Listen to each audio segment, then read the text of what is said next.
Bonjour mes amis, aujourd'hui je viens vous parler de la schizophrénie qui est une maladie psychiatrique qui touche 1% de la population mondiale et 600 000 Français, dont 10 000 par année. Si vous ne l'avez pas encore fait, merci de vous abonner à notre chaîne Jean-Paul Djamba et partager la vidéo.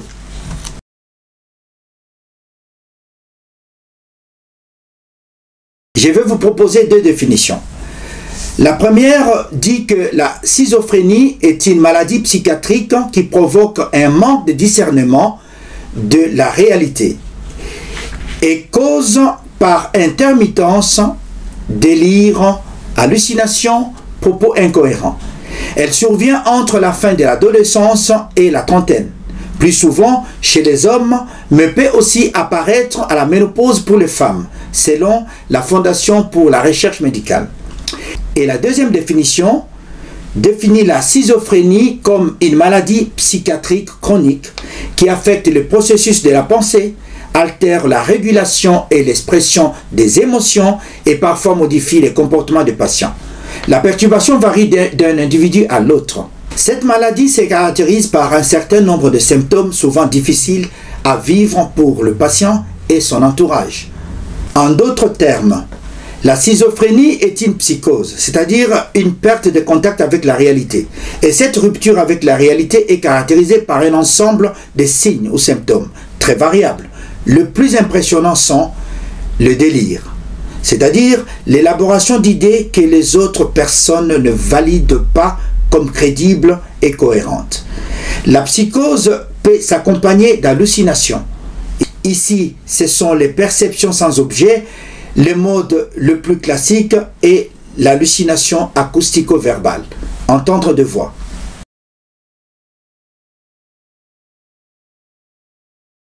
La schizophrénie n'a pas de cause unique connue, comme beaucoup d'autres maladies psychiques d'ailleurs. Il est alors pensé que le trouble psychique résulte d'interactions complexes entre la vulnérabilité génétique et ou développementale et des facteurs environnementaux tardifs. Parmi les facteurs favorisants, il y a la consommation des toxiques, car on note entre 15 et 25% des personnes atteintes de schizophrénie qui consomment régulièrement du cannabis. 2. Il y a des gens qui vivent en milieu urbain. Il semble que plus on vit en ville, plus on est exposé pour faire la schizophrénie. Et 3. Il y a chez les migrants le stress. Le sujet ayant un parcours de migration notamment au cours de l'enfance et de l'adolescence.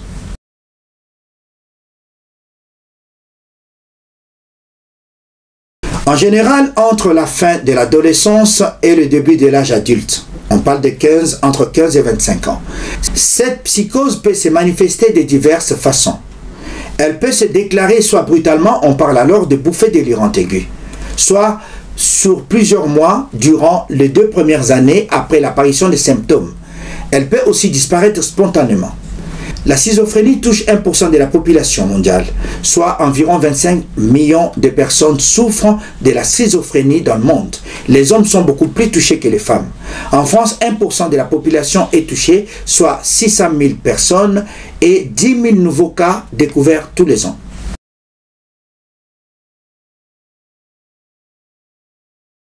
Nous avons 3 types de symptômes dans la schizophrénie. Et ces symptômes peuvent se manifester de façon chronique ou de façon épisodique.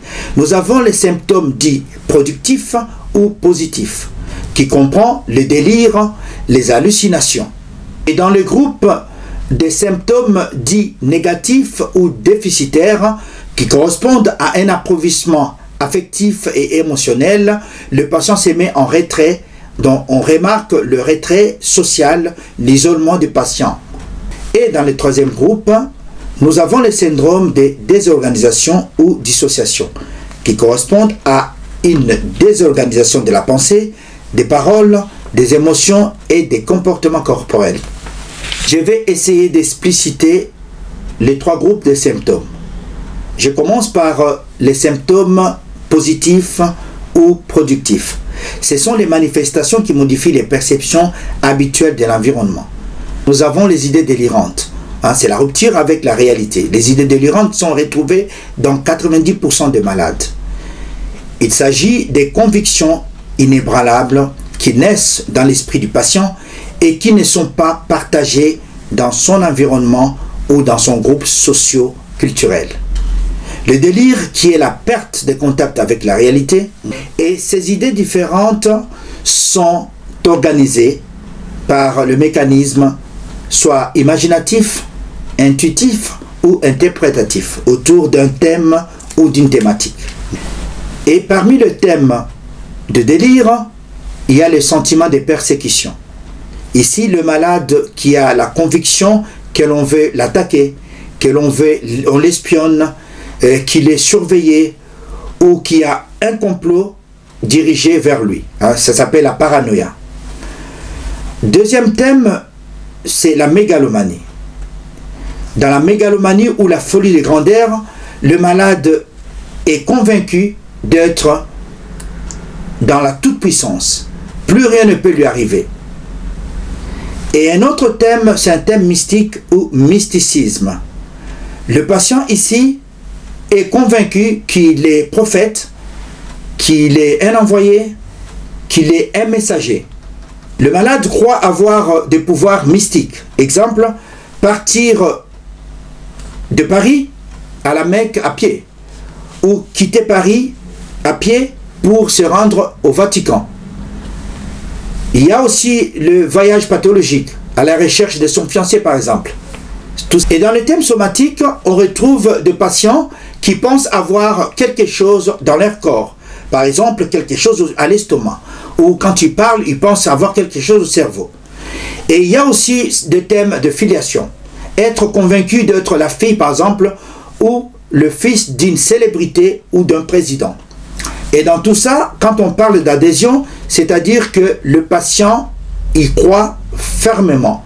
Il y a absence complète de remise en question ou des critiques. Ouais. Nous sommes toujours dans les symptômes dits positifs ou productifs. Après le délire, il y a les hallucinations. Les hallucinations sont les perceptions sans objet. Tous les sens peuvent être concernés. De ce fait, elles peuvent prendre plusieurs formes. Elles peuvent être visuelles, elles peuvent être tactiles. Par exemple, un malade a l'impression qu'on le touche. Elles peuvent être acoustico-verbales. La personne entend des voix qui parlent dans son cerveau. Elles peuvent être gustatives. Par exemple, quelqu'un qui pense qu'il y a du venin dans son eau. Il y a aussi parmi les signes, il y a l'automatisme mental. On devine et on commente ou on commande ses pensées. Il y a les syndromes d'influence. Le fait d'être dirigé à distance.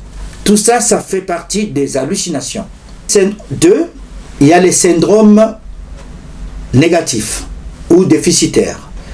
Dans les syndromes ou symptômes négatifs, les plus invalidants sont le retrait social ou le repli de soi et l'absence d'émotion.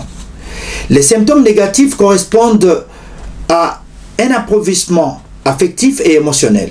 L'individu est froid, distant, sans émotion, il ressent une démotivation, voire une apathie, et s'isole de la vie en société.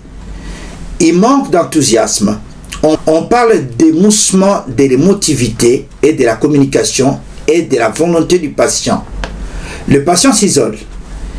Il présente une perte d'intérêt. Il y a une difficulté à entreprendre des actions. Le patient paraît insensible au monde extérieur. Il y a une perte d'énergie et une difficulté à prendre des décisions. Le troisième groupe de symptômes, c'est le syndrome de désorganisation qu'on appelait avant la dissociation. La pensée des schizophrènes est souvent désorganisée. Sur le plan intellectuel, le discours est incohérent. Il y a une altération du cours de la pensée. Il y a le barrage, c'est-à-dire que suspension momentanée des discours, puis reprise. Il y a les néologismes, c'est-à-dire que la personne qui crée des mots qui n'existent pas. Il y a aussi des schizophases, c'est-à-dire que le mot qui est incompréhensible. Parfois, le patient peut ressentir une perte de sentiment d'être soi-même. On parle de dépersonnalisation. avec une forte anxiété. Le schizophrène a l'impression que son corps est dissocié de sa personne ou que ses membres pourraient se détacher. Cette peur peut se traduire par des attitudes d'autocontemplation, c'est-à-dire que le malade observe attentivement ses mains, palpe son corps, etc. À cela s'ajoutent d'autres symptômes sur le plan affectif. Le passage du rire aux larmes, le patient est moins attentif, présente des difficultés à se concentrer, à mémoriser, à comprendre ou à se faire comprendre. Voilà la première partie de l'émission. Dans la deuxième partie, nous allons aborder le diagnostic, le traitement, l'évolution de la maladie et la prise en charge par rapport à l'entourage et aux malades. Je termine cette émission par les conseils de ma mère qui me disait en tétéla que papa Dembakin de Gamanyamase, ce qui veut dire en français papa être en bonne santé est beaucoup mieux que d'avoir un bon repas composé du riz, de la viande et du poisson. Merci.